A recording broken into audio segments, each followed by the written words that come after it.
न जाती कारणम लोके गुणा कल्याण हे तव्हा, म्हणजेच जात नव्हे तर गुणवत्ता हेच कल्याणाचे कारण आहे।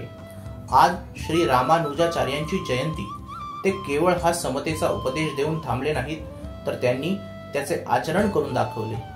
तमिळनाडूमधील पेरंबुदूर येथे जन्मलेल्या आणि विशिष्टाद्वैत वेदांताचे प्रणेते असलेल्या श्री रामानुजाचार्यांनी 120 वर्षांच्या आपल्या आयुष्यात वैष्णव भक्तीचा देशभर प्रसार केला। वंचित समाजातील गुरूंचे शिष्यत्व स्वीकारण्यात, तथाकथित अस्पृश्य मित्रांच्या झोपडीमध्येही दीर्घकालापर्यंत परमार्थपर चर्चा केल्याचे त्यांच्या चरित्रात वाचायला मिळते। श्री रामानुजाचार्य यांनी तळागाळातील उपेक्षित हिंदूंचे दुःख समजून घेतले।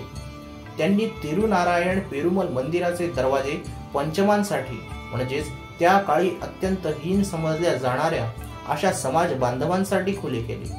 लोकापवादामुळे डगमगून न जाता त्यांनी आपले कार्य अविरत सुरू ठेवले।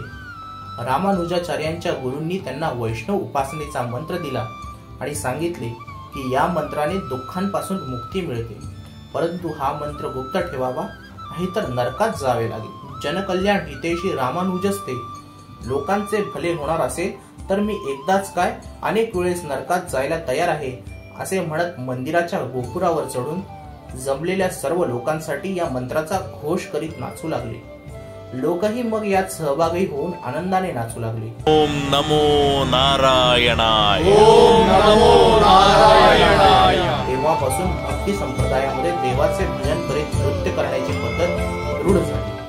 कुप्रथांच्या अंधकारात समरसतेच्या सूर्यप्रकाशाकडे नेणाऱ्या रामानुजाचार्यांना जयंती दिनानिमित्त सादर प्रणाम।